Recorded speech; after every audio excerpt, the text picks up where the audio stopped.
बहन और भाइयों, हम सबको भूलना नहीं चाहिए, आज जो मोदी जी ने पिछले 11 वर्ष के अंदर करके दिखाया भारत के अंदर, आपने देखा होगा 80 करोड़ लोगों को फ्री में राशन की सुविधा का लाभ, 50 करोड़ गरीबों को 5 लाख रुपए की प्रतिवर्ष स्वास्थ्य बीमा का लाभ,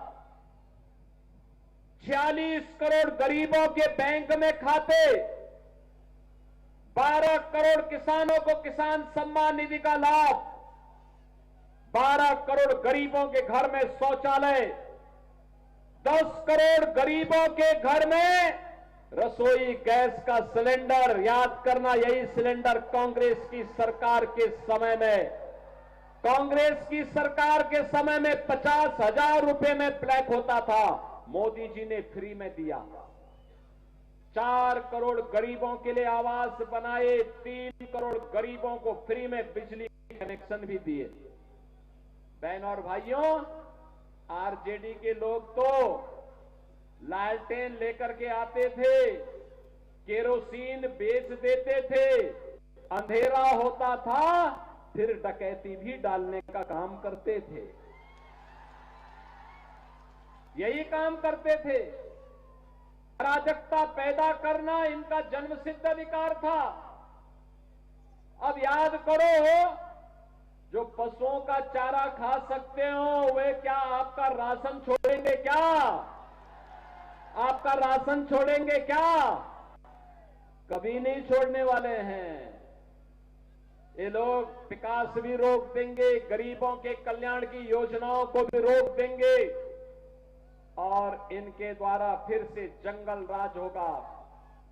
कांग्रेस आरजेडी के समय में बिहार के अंदर, बहन और भाइयों, 60 से अधिक जातीय नरसंहार हुए थे।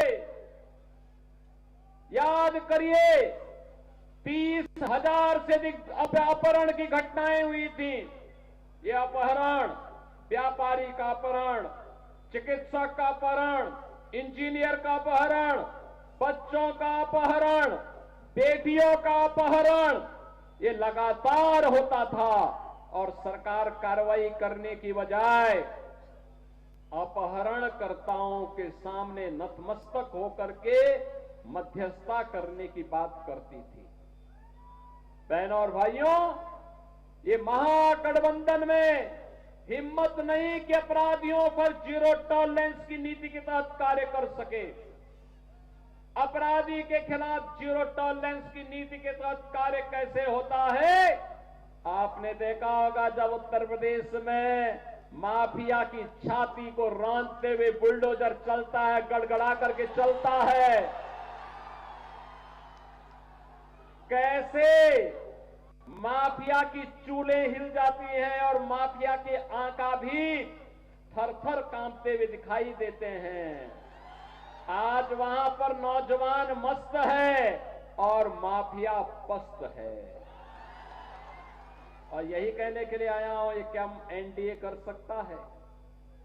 ये कांग्रेस, आरजेडी और इसके जितने भी पार्टनर हैं ना, ये तो आपकी आस्था का अपमान करते हैं, दंगाइयों को प्रश्रय देते हैं, खानदानी माफिया को गले से लगाते हैं। याद करिए कैसे ये लोग जो माफिया सरेआम व्यापारण का प्रण करते थे, उनको गले से लगाने का काम करते हैं। इनकी गरीबों के प्रति संवेदना नहीं है, इनकी संवेदना गुंड और माफियाओं के प्रति है। बहनों और भाइयों, ये राम का विरोध करते हैं। कांग्रेस कहती है राम हुए ही नहीं, कृष्ण हुए ही नहीं, ये कांग्रेस कहती है। आरजेडी के लोग राम मंदिर का रथ रोकते हैं और मोदी जी के नेतृत्व में जब उत्तर प्रदेश में डबल इंजन की सरकार आई, बहनों और भाइयों, अयोध्या में राम मंदिर का निर्माण हो गया, भव्य राम मंदिर का निर्माण। याद करिए, अयोध्या में राम मंदिर हुआ है, मां जानकी भी वहां पर विराजमान हुई है। महर्षि वाल्मीकि के नाम पर इंटरनेशनल एयरपोर्ट का नामकरण हुआ है। वहां पर रहने के लिए जो रेन बसेरा बने हैं, उनका नामकरण निषाद राज के नाम पर हुआ है। निषाद राज के नाम पर ये हमने किया है। और जहां आपको प्रसाद प्राप्त होता है ना, उसका नाम है माता सबरी रसोई। ये है सामाजिक न्याय, सबको समेटना। और अयोध्या में रामलला का मंदिर, तो सीतामढ़ी में मां जानकी का भी भव्य मंदिर का निर्माण का कार्य आगे बढ़ चुका है। क्या ये काम कांग्रेस कर पाएगी? क्या आरजेडी कर पाएगी? क्या उनके सहयोगी कर पाएंगे? क्या? बहनों और भाइयों, हमें याद रखना होगा, ये लोग बहकाने। आप मुझे बताओ, जब इनको सत्ता में 20 वर्ष मौका मिला, 15 वर्ष मौका मिला था, उन 15 वर्षों में इन्होंने बिहार के नौजवानों को ठगने का काम किया था। नौकरी के बहाने उनकी जमीनी हड़प डाली थी। यही तो काम किया था। अपहरण को एक उद्योग बन चुका था। नया उद्योग नहीं लगता था, लेकिन जो उद्योग पहले से था वो तो भागता था, छोड़ करके भाग रहा था, और उद्योग यहां पे अपहरण हो गया था। बहनों और भाइयों, नीतीश कुमार जी के नेतृत्व में अपहरण का उद्योग बंद हुआ, गुंडागर्दी रोकने पर प्रभावी कदम उठाए गए, विकास के कार्यों को तेजी से आगे बढ़ाने का काम हुआ है। अब नए भारत का नया बिहार। बिहार का मतलब, जब बिहार समृद्ध होता है तो भारत समृद्ध होता है। बिहार स्वर्णिम बिहार बनता है तो भारत का स्वर्ण युग आता है। और फिर से भारत के स्वर्ण युग को लाने के लिए, स्वर्णिम बिहार के लिए, हम एनडीए के प्रत्याशी के समर्थन में आज आप सबसे अपील करने के लिए आए हैं।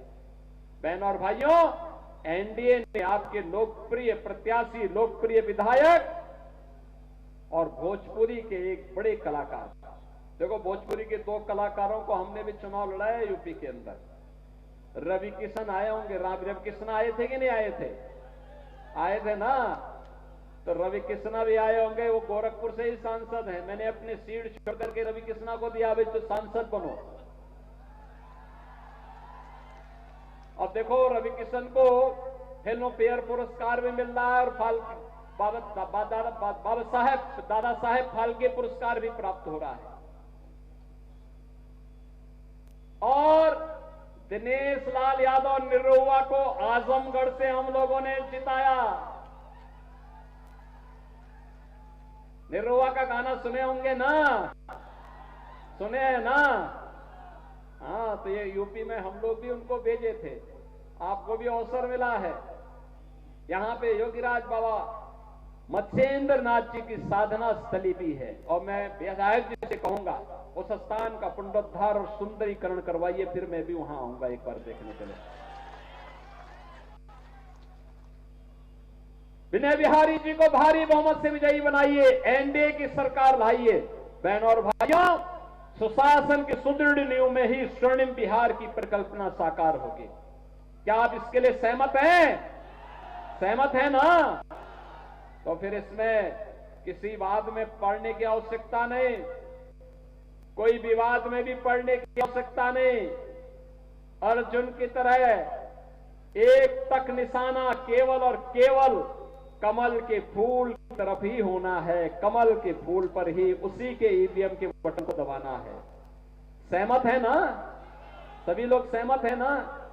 हाथ खड़ा करो, दोनों हाथ खड़ा कर। जहां तक मेरी आवाज जा रही, दोनों हाथ खड़ा कर दो। थोड़ा इधर भी पीछे, और पीछे बाउंड्री वाल के पीछे। सड़क पे भी बहुत बड़ी संख्या में लोग खड़े हैं। फील्ड में जगह कम पड़ गई तो वहां भी है खड़े। विनय बिहारी को भारी बहुमत से विजयी बनाएंगे ना? देखो, मैं इसलिए आया हूं यहाँ पे, जब बाबा मत्स्येंद्र नाथ की पावन साधना स्थली का ये पुनरुद्धार कराएंगे तो मैंने कहा मैं वहां पे आऊंगा, हम लोग भी सहयोग करवाएंगे उसमें। सहमत हैं सब लोग ना? जितवाएंगे ना? दोनों हाथ उठा करके मुझे आश्वस्त करिए, सभी लोग सहमत हैं ना? तो विनय बिहारी जी को भोजपुरी के एक अच्छे कलाकार हैं, अच्छे गायक हैं, इनको विजयी, कलाकार को विजयी बनाना चाहिए। कलाकार तो वास्तव में भगवान की एक अनमोल धरोहर होती है, उसको पूरा सम्मान दिया जाना चाहिए, कला का सम्मान होना चाहिए। और वह एक कलाकार है, कलाकार अपनी कला के माध्यम से, अरे आप सौभाग्यशाली कि कलाकार होने के बावजूद इतना समय वो आपके लिए दे देते हैं, इतना समय देते हैं। इसलिए बहनों और भाइयों, इन्हें विजयी बनाएंगे। इसी विश्वास के साथ आप सभी लोग दोनों हाथ उठा करके मेरे साथ बोलेंगे, दोनों हाथ उठा करके बोलेंगे, भारत माता की, भारत माता की जय श्री राम, जय जय श्री राम।